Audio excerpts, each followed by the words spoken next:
Assalamualaikum warahmatullahi wabarakatuh. Waalaikumsalam warahmatullahi wabarakatuh. Teman-teman, bersama saya ini ada salah satu alumnus, karena laki-laki alumnus. Kalau banyak alumni, kalau perempuan alumna ya. Alumnus ya, Fakultas Agama Islam ya. Fakultas Agama Islam Universitas Islam Majapahit. Dulunya sih rencananya pengen jadi guru kayaknya, tapi sekarang ternyata malah harus mengatur yang lebih besar lagi, menjadi pemimpin kehidupan. Mesti banyak hal ya. Di sini telah hadir bersama saya. Silakan kenalkan sendiri, ayo. Terima kasih Prof. Nama saya Ahmad Taufir. Saya di sini dulu kuliah di jurusan Pendidikan Agama Islam, Fakultas Agama Islam, dan masuk lulusan 2016, masuknya 2012. Jadi terima kasih untuk kesempatan untuk bisa berkunjung ke sini. Saya agak akrab karena memang sudah sejak dulu jenjang dia aktivis. Dia aktivis, jadi ini adalah sebuah contoh aktivis yang bisa melakukan perpindahan, melakukan reorientasi dari yang sebenarnya pendidikan kemudian ke politik ya, terutama lokal politics. Mudah-mudahan nanti bukannya lokal politics tapi juga national politics ya. Amin. Ini cerita mengapa dulu memilih UNIM? Ini sebenarnya dulu memang mondoknya di Mojokerto, Prof. Dan yang kedua, kiai saya pernah matur ke saya, nanti saya carikan pendidikan terbaiknya di Mojokerto. Akhirnya saya diantarkan di UNIM di sini. Setelah masuk di UNIM, mendaftarkan, dan memang background saya agama dari pesantren, sehingga saya masuk di jurusan Pendidikan Agama Islam, gitu. Jadi ya akhirnya bisa menjalani 4 tahun di sini. Ya. Saya akrab karena dia itu aktivis ya. Itu aktivis dan kenal banyak dosen. Cerita tentang kegiatan aktivitasnya selain kuliah ya tentu saja gitu ya. Gitu. Ketika masih kuliah, aktivitasnya apa saja? Jadi memang aktivitasnya itu dulu selain kuliah, saya sering baca berita, lihat video, dan juga banyak nasihat-nasihat dari dosen bahwa kita itu kuliah bukan sekedar di dalam kelas, tapi juga kita harus kuliah di luar kelas. Tentu di luar kelas kita juga bisa belajar tentang organisasi, belajar tentang jaringan dan seterusnya. Yang terakhir nih ya, saya tertarik ya. Jadi social networking. Seingat saya, seingat saya kan kamu aktif sekali waktu itu, termasuk ke saya, gitu ya. Jadi teman-teman ini junior yang aktif,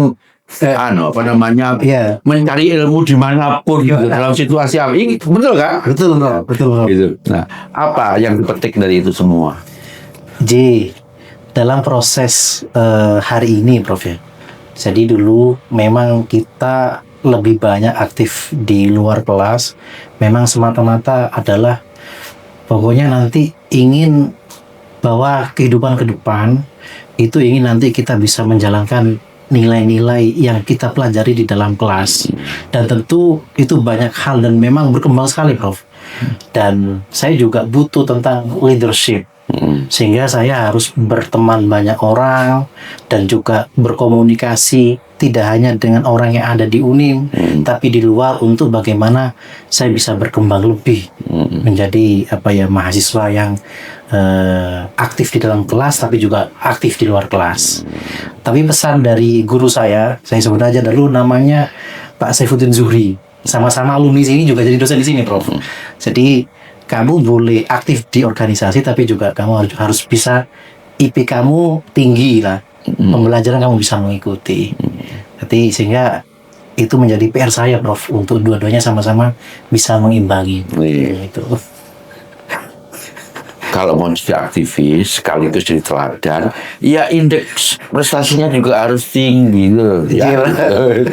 Bagaimana bisa mempengaruhi teman-temannya kalau IP-nya sendiri rendah. Jadi good in academic, also good in organization, kan gitu kan? Betul, Gitu, betul. iya. Gitu.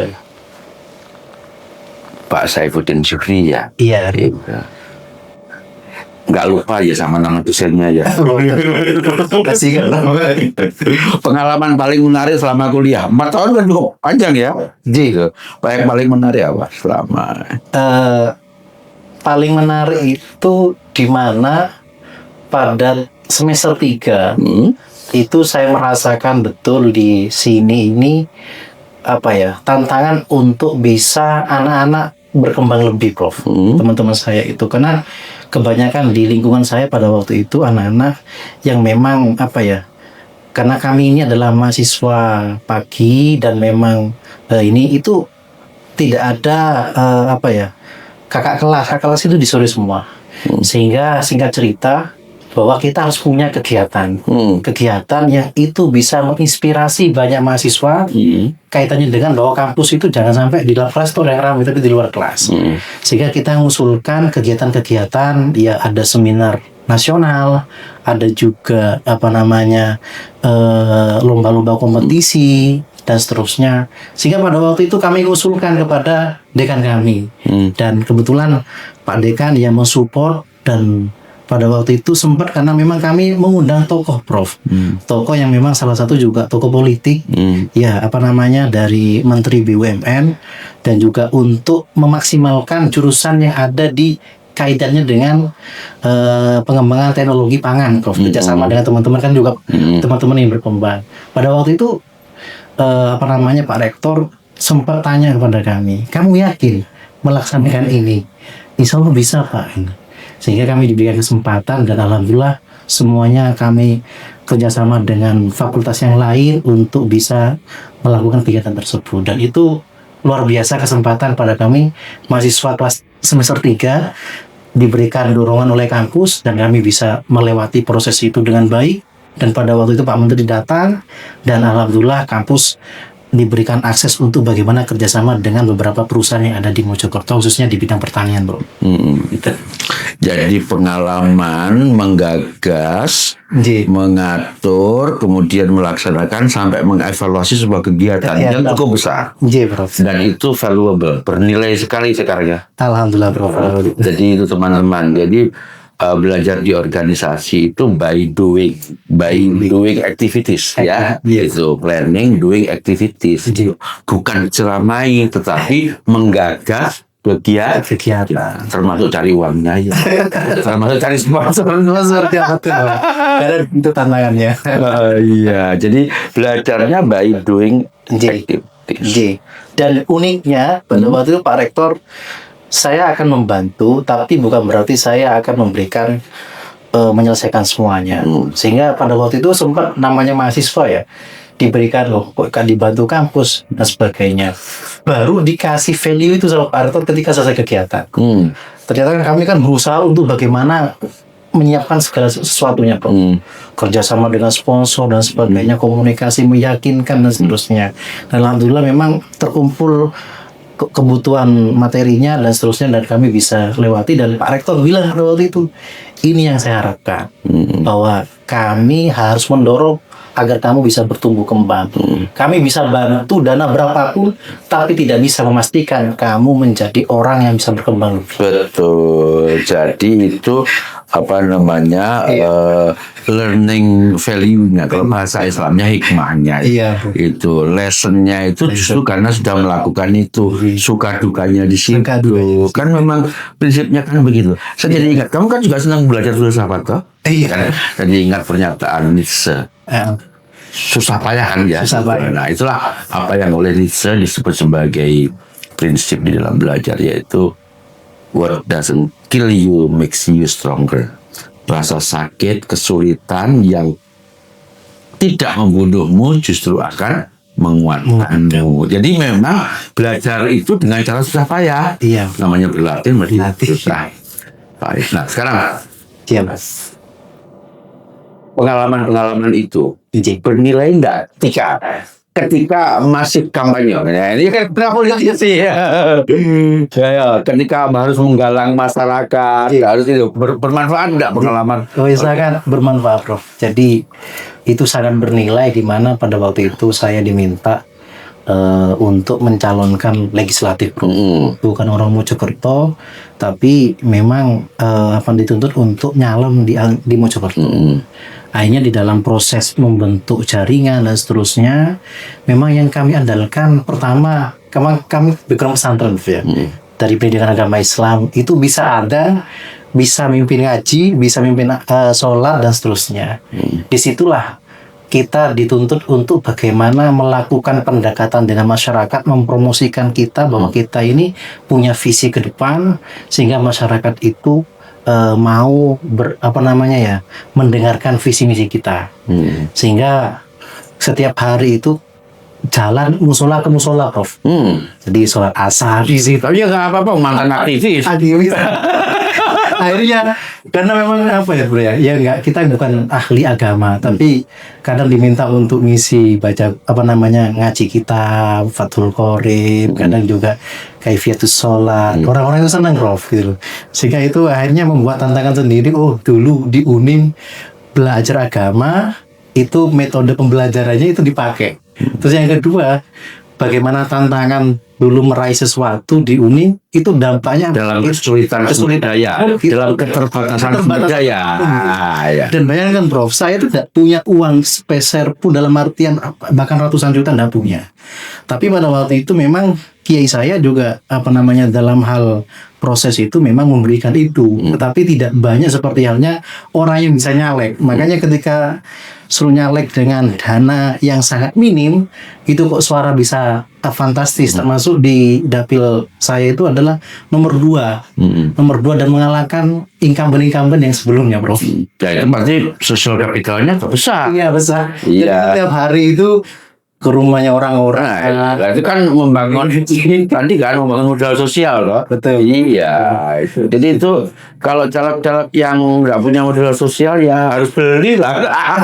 Biar gitu ya. Iya, biasanya seperti itu. Alhamdulillah itu. Jadi pengalaman berorganisasi, pengalaman studinya dua-duanya bermanfaat. Kebetulan jurusan ini. Nah, di Unim sebetulnya kan juga ada standar kecakapan dasar keislaman. Islam. Lagi Ramadan dan lagi itu. Intinya kayak yang tadi itu harus bisa dikuasai. Jadi salah satu standar kita itu adalah kemampuan itu menjadi imam untuk jamaahnya. Iya, betul. Jadi lulusan Unim seharusnya mulai dari azan, sholatan tetap harus bisa gitu. Kemudian termasuk bagaimana mengelola jenazah itu. Lulusan Unim seharusnya gitu. Harusnya menguasai itu. Nah, tidak hanya yang dari PAI ya. Jadi seharusnya lulusan Unim juga bisa menjadi pemimpin umat Islam. Kan begitu? Setuju kan? Setuju, Prof. Saya sekarang pindah ke ini. Saya perhatikan S2-mu juga pendidikan ya? Iya, manajemen pendidikan Islam. Pendidikan Islam. Jadi Mas Zofir ini juga melanjutkan studinya sampai di sekarang mudah-mudahan segera doktor. Amin. Ini bukan hanya doa, ini kutukan.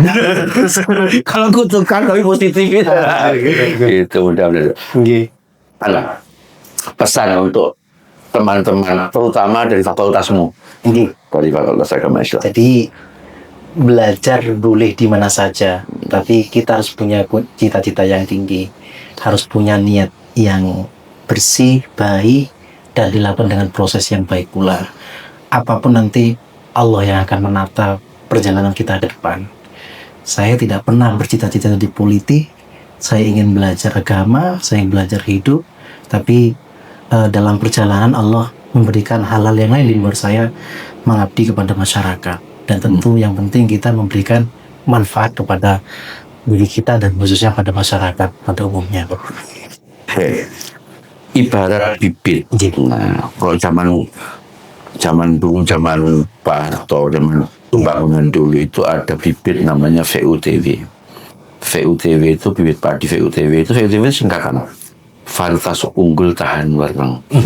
Bagaimana supaya setiap alumni itu ditanam dimanapun, hidup dimanapun, dalam profesi apapun itu bisa memiliki ketangguhan. Kita harus punya mindset bahwa kita harus punya mental yang kuat, dan kapanpun semuanya itu pasti akan berubah.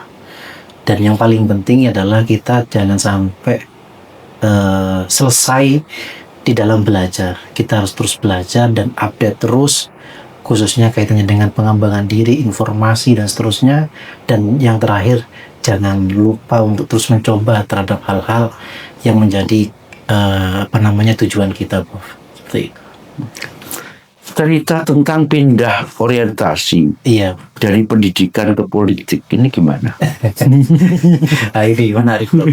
Jadi dulu itu karena kami di pesantren, maka tujuannya adalah bagaimana punya keinginan bahwa nanti ikut terlibat di dalam mencetak para santri. Setelah itu adalah karena juga saya itu pernah menjadi presiden mahasiswa itu akhirnya menjadikan pandangan orang-orang di sekitar saya, sehingga saya diminta bagian juga ngelola pondok, tapi juga ngelola bagian orang di luar, menjadi humas pesantren. Karena juga banyak tokoh-tokoh politik ke Mojokerto di pondok kami, akhirnya kami saya lebih banyak komunikasi dengan orang-orang tersebut sebelum ketemu dengan kiai saya, dan disitulah ada bisikan kepada saya agar saya mencalonkan anggota dewan. Saya sebenarnya tidak ingin di politik, Prof. Ngapunten, bukan berarti memang butuh belajar lebih. Tapi 3 kali saya mulai terus didorong dan seterusnya, sehingga ketika ada kiai yang minta, saya nggak bisa menolak dan saya harus melakukan itu. Itu sikap santri ya? Sikap santri. Sikap santri itu kepada kiainya ya samina pada siapapun, pada guru yang mengajar kepada kita. Karena itu guru itu adalah memberikan pencerahan, memberikan ruhaniah kita lebih baik lagi. Jadi itu semacam semacam misi yang dibebankan oleh guru gitu ya kepada kamu. Saya jadi ingat Yai Saleh Bahruddin. Dalam dunia kekiaian keulamaan itu kan ada 3 macam Yai ulama. Ada Yai silat. Kayak kita itu Yai silat. Ya silat lidah, ya silat gerak gitu ya. Memang harus aktif. Yang kedua ada Kiai Silo. Yang bersila membaca kitab. Dan kalau perlu menulis kitab. Ya Silo. Silat yang terakhir Kiai Silem. Kiai Silem itu yang menjadi sosok guru. Tak terlihat memang, tetapi menjaga kita semua dengan doanya yang terus kembali ke tadi. Jadi yang penting itu bermanfaat gitu ya. Itu, dan ketika disuruh oleh nyalek itu bukan ambisi pribadi. Bukan. Jadi nggak punya ambisi, boleh mengalir aja karena niat yang disampaikan pada saya niatnya baik, bahwa nanti sudah seharusnya santri berkiprah, jangan sampai di dalamnya itu kamu harus maju, memberikan manfaat, kontribusi dan seterusnya kepada masyarakat. Karena ada 4 hal, Prof. Yang pertama itu adalah dalam pendidikan itu di pesantren yang telah kami lakukan itu adalah pertama menjadi ulama besar, yang mampu menerangi dunia dan Indonesia. Kedua, pemimpin dunia. Ketiga, konglomerat besar. Keempat, profesional. Pada waktu saya memilih untuk di profesional aja, sudah jadi guru aja. Maunya gitu. Akhirnya diarahkan untuk menjadi pemimpin dunia dan bangsa Indonesia begitu. Salah satunya ya diorbitkan dulu dari jalan legislatif seperti itu. Teman-teman para pendidik, kenyamanan Anda sebagai pendidik sebetulnya sebagiannya diperjuangkan oleh para politisi. Itu harus menjadi perhatian penting. Kenyamanan para insinyur itu letak dasarnya, fondasinya Fondasi. diberikan oleh para politisi melalui apa? Melalui jaminan undang-undang, melalui jaminan berbagai hal yang memang dilaksanakan kemudian ditegakkan. Jadi kedudukan politik itu sangat penting. Kalau belajar di apa namanya Julatul Nasihin itu kan yang pertama itu kan ya memang ulama ya. Jadi indahnya dunia itu dihiasi oleh 4 hal. Yang pertama adalah bil ilmil ulama, ya, dengan ilmunya para ulama. Yang kedua bil adl umaro, ya, dengan keadilan para umaro. Kamu lihat umaro kan? Iya. Dan kedua sakhwadil aghniya, kemurah hatian orang kaya, kan? Dan seterusnya, dan seterusnya. Saya kira pilar itu menjadi sangat Prof. Dan itu yang hari ini yang kami rasakan. Bagaimana ketika masuk komisi, kebetulan saya komisi 1, Prof. Di bidang apa namanya ya, pemerintahan, di pemerintahan desa, akses masyarakat agar dapat terlayani untuk mulai pelayanan KTP, pelayanan apapun administrasi yang awalnya itu berangkat ke dinas, sekarang bisa dijangkau lewat desa dan kecamatan, tidak jauh-jauh. Dan juga ruang investasi yang selama ini itu kesulitan untuk bagaimana masuk, kita bisa mendudukan bersama dinas untuk memberikan jalan kemudahan bagi para investor.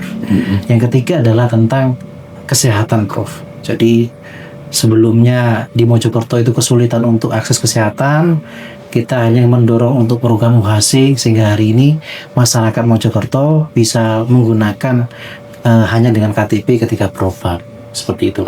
Jadi sekarang dorong, yakinkan ya para anak muda sekarang ini yang sepertinya agak malas belajar, malas kuliah, gitu ya. Yakinkan bahwa kuliah itu jurusan apapun itu bermanfaat. Jadi kita itu jangan terpaku pada apa ya, hal-hal yang memang itu rasa nyaman di mana itu justru membuat kita itu berpikir mundur. Jadi belajar itu adalah bagian dari proses kita untuk menjalani hidup. Kalau kita nggak belajar, khususnya dengan mata kuliah dan seterusnya, kita itu pasti akan dampaknya. Semua mata kuliah yang kita pelajari di kampus itu pasti ada namanya efek prosesnya nanti ketika kita sudah keluar.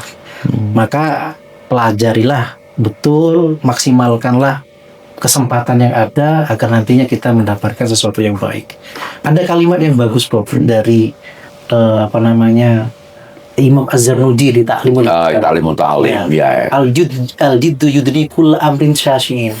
Orang itu yang bersungguh-sungguh dalam belajar, maka sesuatu yang sulit akan menjadi mudah. Wal jiddu yaftahu kulla babin. Dan kesungguhan di dalam belajar itu bisa membukakan pintu yang itu sulit untuk dibuka menjadi terbuka. Jadi kuncinya adalah kita harus belajar. Kalau kita tidak belajar, maka kita apa yang menjadi pengharapan kita untuk masa depan kita.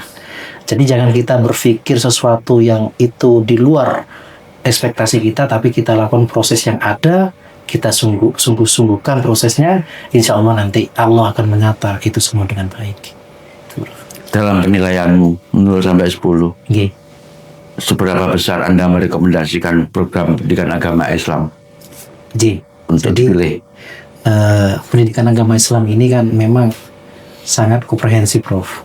Secara dosennya muda-muda, doktor, ya, itu, dan juga apa namanya fasilitas, materinya, perpustakaannya, kajiannya itu didukung luar biasa. Dan yang paling penting adalah kepeduliannya kepada anak. Pada waktu itu ada beberapa anak yang tidak masuk kelas, dihubungi, dimotivasi dan seterusnya. Bahkan ada anak teman saya yang memang karena biaya pada waktu itu akhirnya luar biasa. Uni memberikan kemudahan untuk akses untuk itu. Jadi di sini bukan hanya diberikan pelajaran transfer knowledge, tapi juga bagaimana kita menjalani proses karakter diri untuk bisa berkembang lebih. Dan saya lakukan karena juga saya mantan Prisma dan menyaksikan betul di lintas fakultas dan itu juga dilakukan dengan hal yang sama. Ini bukan sekedar lisan ya, Bukan. pengalaman ya. Karena tanpa Unim pun saya tidak bisa melakukan hal seperti ini. Oke. Bukan pada jabatan yang didapatkan, tapi sebuah power untuk bisa kita berbuat pada amanah yang telah kita dapatkan. Seandainya harus berubah profesi J, Prof. dengan pengalaman berkuliah itu bisa nggak memasuki profesi baru secara lebih mudah? J, apa ya? Ketika proses yang dilakukan mulai tadi kita harus aktif di dalam kelas dan di luar kelas dengan fasilitas dan bimbingan dosen yang luar biasa, maka tercantum yang namanya karakter untuk bagaimana kita ini harus hidup secara survive. Kita bisa usaha. Saya begini meskipun tidak kaya, Prof, tapi juga punya usaha. Jadi ngembang usaha di fashionable, di kerudung, Prof, juga di online ya, dengan zaman sekarang. Kapan-kapan bahas ini. Oh iya, Mas. Ya. Jadi di unboxing di sini ya.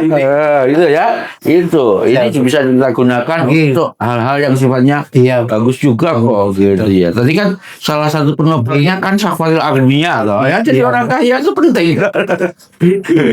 Gitu. Sehingga saya komitmen ya sama istri itu. Kita jangan sampai apa yang kita makan ini hasil dari kita di legislatif.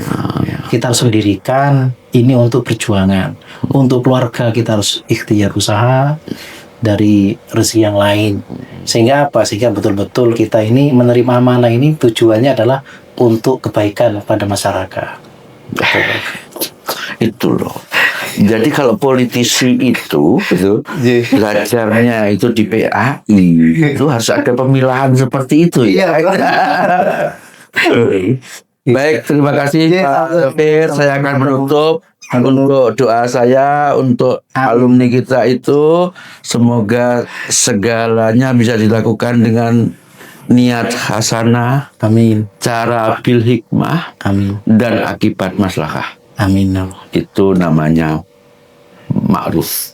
Jadi ma'ruf itu adalah segala ikhtiar yang dilakukan dengan niat hasanah termasuk menjadi anggota legislatif. Cara-cara yang bil hikmah dan insya Allah memberikan akibat yang bermaslahah. Saya Sa'ban Rusidi bersama Doir undur diri sampai ketemu pada podcast yang akan datang. Thank you. Assalamualaikum warahmatullahi wabarakatuh. Waalaikumsalam warahmatullahi wabarakatuh.